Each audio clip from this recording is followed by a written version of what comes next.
Gina DeLuca here. All right, so today I am going to do a straight pour with a color combination I've not tried before. I am using the Pyrole Red from Amsterdam. I have not used this as a background color in a straight pour yet, so this is going to be an experiment. The colors we have going here. This pink is actually Quinacridone Magenta mixed with the DecoArt Americana Decor Scent Enamels and Pure White. These three have all been mixed 50% this satin enamel and its respective color. So Quinacridone Magenta by Basics. This is the Cadmium Red Medium Hue, which is almost identical to this.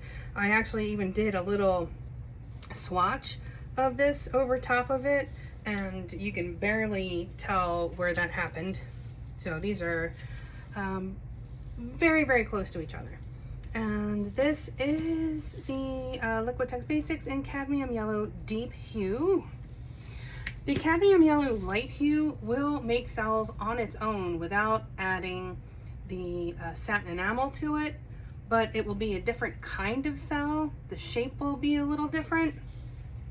So I wanted the cells to kind of have more of a uniform shape. So I just used the deep hue and added the satin enamel to it. And this here is the TriArt Liquid Mirror. I have done several paintings.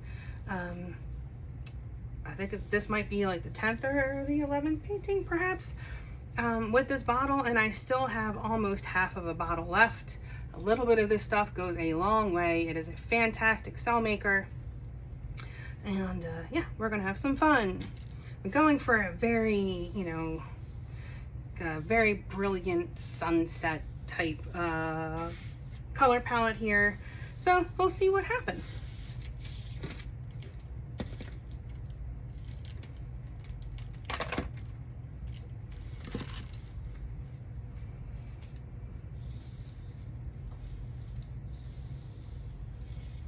So these paints have been mixed 1 part paint to 2 parts floetrol. You can do 3 parts floetrol if you're using more of a thicker, heavier body. Actually, the heavier the body, the more floetrol you can add. And so yeah, you could do 2-part floetrol, 3-part floetrol. Either way is typically fine. I just wouldn't do 3 parts floetrol if you're using more of a craft paint or something that is already kind of pourable.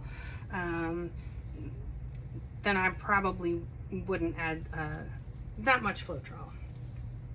And so I add the floetrol and then I add water to get the consistency that I'm looking for. This is about a 2 on my consistency scale. It's making a mound, but it's disappearing quickly. And it's making a nice, thin, even stream off of my stick. If it is getting thick and then thin again and thick again, that means your consistency is inconsistent and you need to keep on mixing. Before we get started, have you seen the Fluid Art inspiration cards? If you have, you can fast forward about a minute, but if you have not, what we have are 52 cards. There are 42 technique cards, and each technique card has an associated video here on YouTube that gives you the exact paint brand, color, consistency, the recipe, the technique, all of the things that I can't fit onto a card. This is a picture of the painting in that video. This box contains a tip for this particular technique, and here at the bottom you have the color palette that was used in this painting.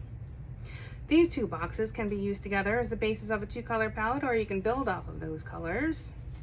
And there are 8 bonus color palette cards. Each one has 5 color palettes. You can use all of the colors or just some of the colors. Mix and match the bonus color palette cards with the technique cards, and you have more combinations than you could ever paint in a lifetime. These are available at my website, ginadeluca.net, and also at amazon.com. All right, the first thing I'm going to do is put some paint in my cup. I want to make sure that I have enough for my painting. I did about 2 ounces. And there, this is a 14 by 14 canvas.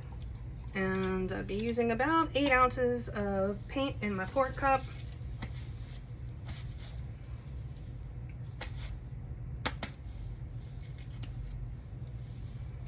All right. So, oh, did I spray this canvas? I think I did. You'll notice I've already covered my edges. The reason that I do that is because my paint mix is thin and I'm using floetrol. That combination does not give you the best coverage on the sides of your canvas, and I don't want to have to touch it up later. I don't want my canvas showing through.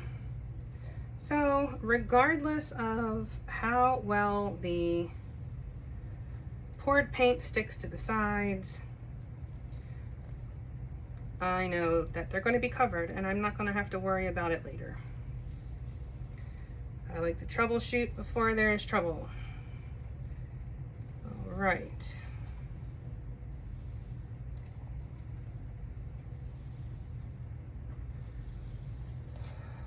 So the reason we lay down a base coat is because we want our paints to slide around evenly and easily, and something has to stick to the canvas first. If it is not your base coat, it's going to be your poured paint, and so the center of that puddle is going to roll over the edges of the puddle, and sometimes the coolest stuff happens on the edges. So if you do not have a base coat, you will lose those edges of your pour puddle. And I will likely have to come back and touch up these sides again before I spin or stretch. All right, let's pop these bubbles. We'll burn 2 times, never start first try.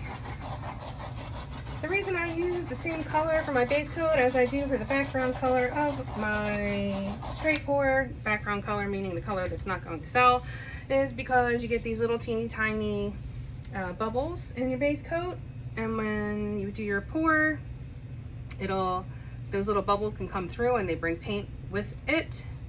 And if I didn't have any white in this painting, I wouldn't want little tiny white cells popping up. On that same note, we want those cells to be popping up when we're using our cell makers, because that's what gives us cells. Those little bubbles, when they come through the top of your pour,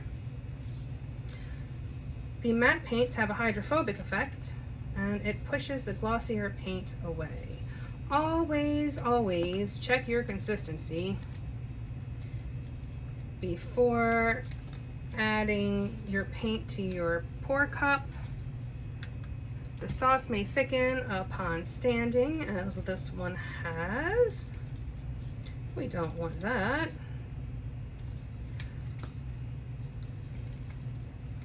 And the way that I like to layer my paints, I want the paint that has the most contrast to go in my cup last, because it has a tendency to sink and end up at the bottom of the painting.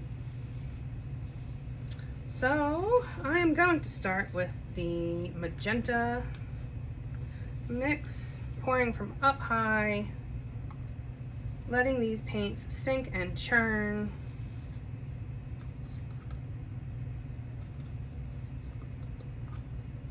Crossing my fingers that I have enough paint for this one. Might have to pull in a supplemental color somewhere. Oh, not that one. Don't want that one yet. Okay, now for the orange.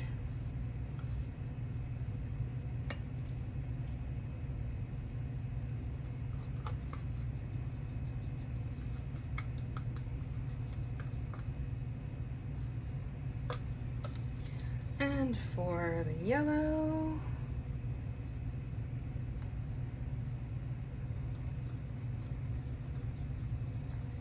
So I probably am going to be coming up a little bit short but I think it'll be okay. Again, from up high. And again, the liquid mirror is a very, very strong cell maker. This may very well take over this whole painting, but what it does is it blends with other colors, so it has this really ethereal effect, which I think if I'm going for a sunset, that might actually come out really cool. I have a little bit of my my background color here. Just gonna drizzle a little on the top, but still reserving a bit to touch up my sides when I need it. Okay, this is probably gonna be pretty cool. Oh, $1 million question. Am I doing a spiral? I see more bubbles. Let me get rid of these real quick.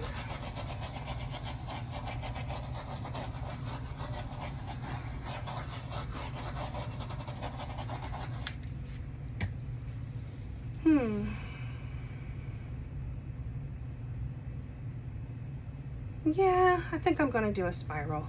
Why not? Okay. And I'm going to try to spin this at an even rate.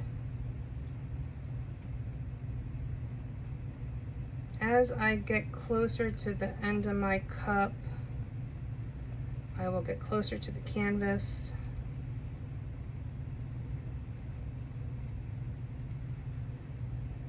I'm not really seeing any of those the other cell makers popping up. Not all background colors work.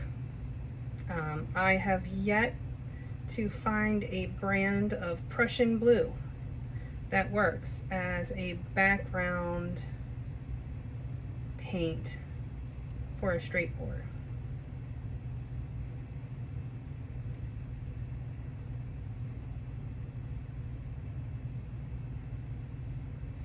And being very careful how this finishes off. And I messed it up. Okay.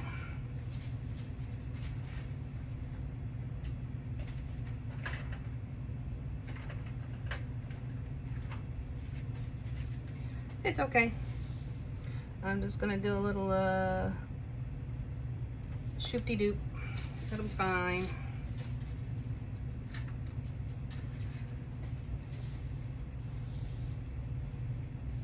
Yeah, so it is quite possible that this Pyrole Red is not the best for straight pours, but we'll find out. I'm not giving up yet. I see some stuff popping up here.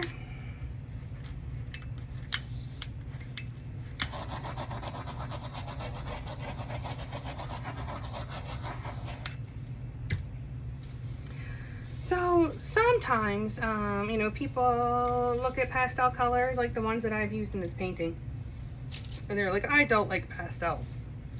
But I'll say this, if you are using pastels with a neutral, like gray, it really tones it down.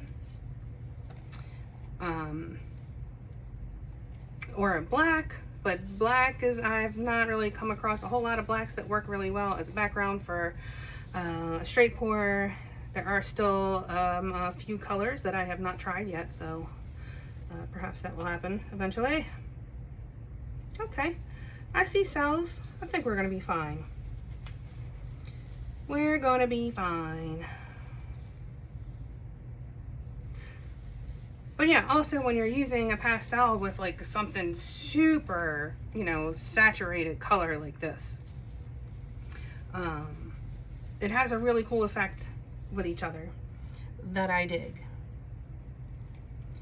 All right, and like a lot of times what happens when I'm using this liquid mirror, which sadly a lot of that has ended up on the edge here, but I'm sure somewhere will still pop up here.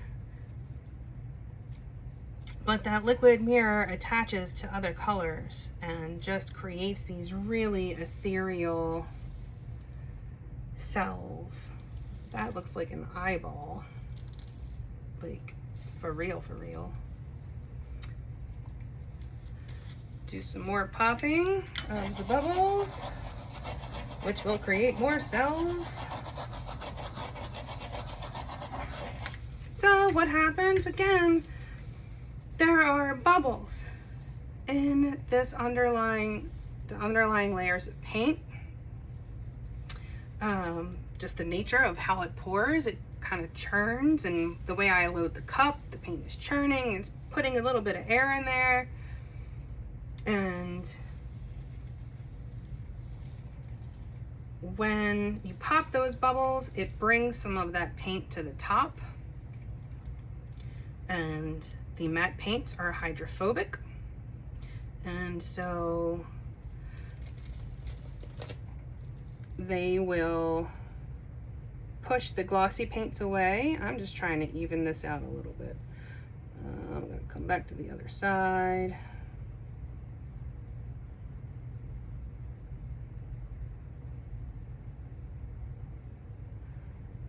I'm not tilting anything off. I'm just trying to even out that circle.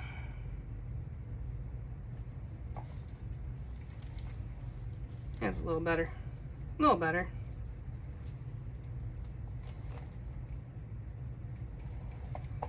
All right. I don't think cells are going to be a problem. I don't think there's going to be probably so many cells you can barely see the background color.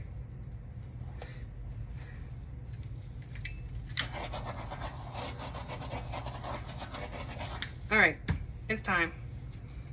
It's time to give this baby some twirl. Let me once again touch up these edges and make sure that they are nice and evenly covered. If there's a spot that is drier than the rest of it, the paint will not roll over the edge evenly. That dry spot will fight the paint going over, and that will become obvious when you are doing your tilting or your spinning. And you'll be able to see it's kind of fighting back a little bit.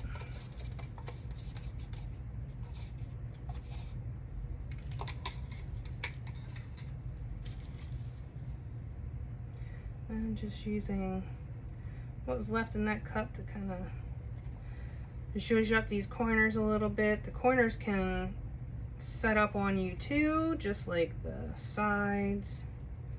So giving it the best opportunity to slide over the corners easily. The corners are always a pain in the booty, you know.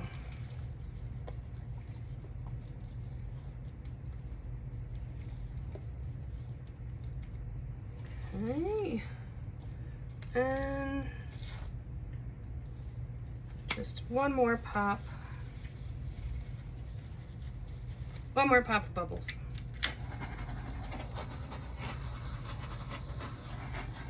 Mostly in the corners that I just created. Okay, we all clear. I can spin.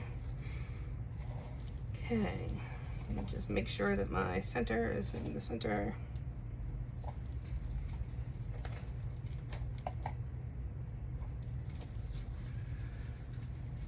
Alrighty, here we go. Actually, I'm gonna shift it in this direction a little bit because I want this to pull that way, and then I'll do the same on this side, and that will help to direct that side to pull off more. Kind of like when you're on a merry-go-round, like, you know, the kind that you spin yourself on a playground. The closer you are to the edge, the more it pulls on you.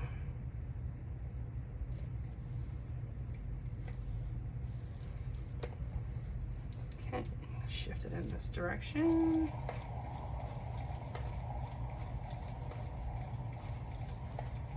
And you don't have to spin fast. If you've ever had a painting that was not level when you left it overnight, then you know how much paint can move over time all on its own.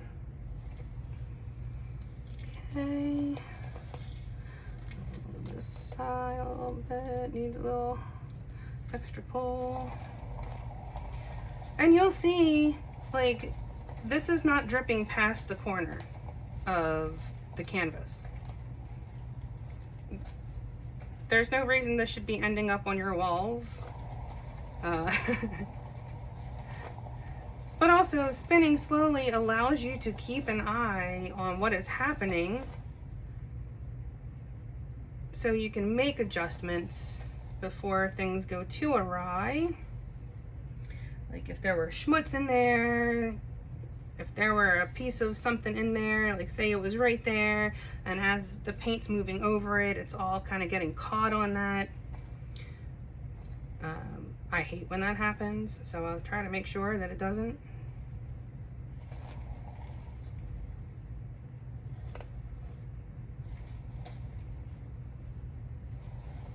All right. It might be as far that way as I can go. Okay.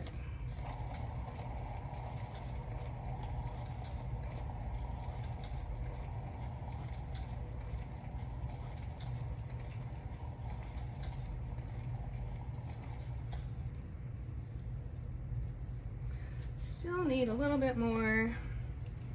I'm going to just put a little bit more paint on there.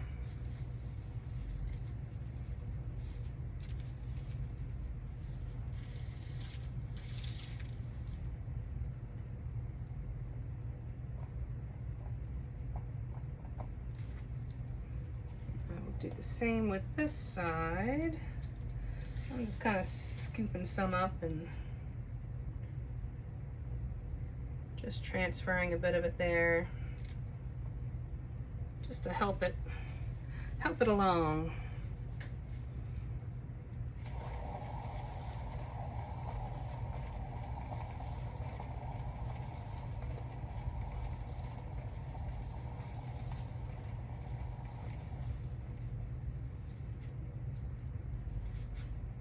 Aha.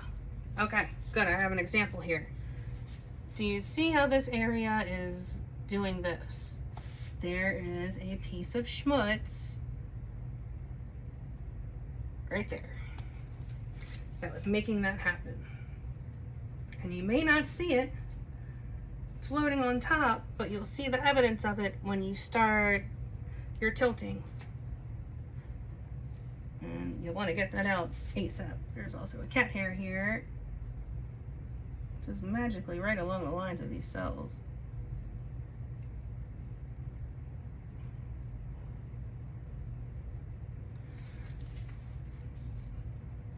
It's just like playing the game Operation. Okay, all right, got it.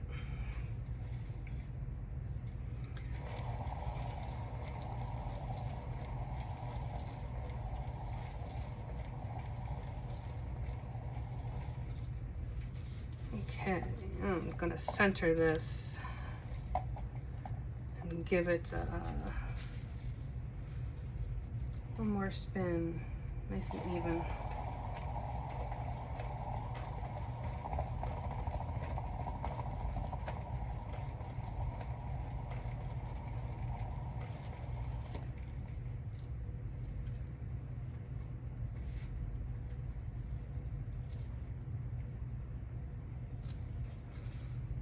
Okay, I can live with that. Just kind of touching the corners up a little bit here, because the very, very corner never wants to get covered. Just kind of blending that in with what's tipping over the side. Okay, I like what is happening here. I think I'm going to leave this alone and see what it's going to do, And then I'm gonna bring you in for a close-up. But I'm happy. I'm happy with what's going on here. This definitely, feels like a sunset to me. Or maybe that's a little, maybe sunrisey. I don't know. I see more sunsets than I see sunrises. I love the way that the magenta actually looks so purple next to that orange that it doesn't even look pink. It just looks like a purple. That's really neat. I love how sometimes certain colors just completely transform the way that you see a color. Okay, gonna let it sit. Back in a few. Okay, here it is. I am loving this piece. I love these colors together. That Pyrole Red with these colors are the glow on this piece. I cannot even describe it. I'm trying to see if I can capture any of that liquid mirror, but it's difficult because when it's wet, where you see the flash on the liquid mirror is also the reflection of the light. But the center has a lot of the liquid mirror in it, so that's going to be beautiful for a focal point. And the way that magenta, the color that winds up looking like next to that Pyrole Red is, oh, I'm just so happy with this piece. Very, very happy.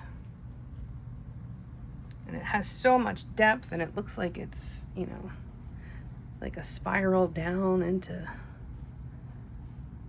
something cool. But there it is. I hope you enjoyed. I hope you learned something. If you did, please make sure that you like and subscribe and comment, all that stuff. If you are subscribed, there is something going on where my subscribers are not being notified. If you are one of those, it may benefit you to unsubscribe and resubscribe and click that bell to receive the notifications. I don't know what's going on, but it's like less than 1% of my views are coming from subscribers, which is really bizarre. So do check that, pretty please.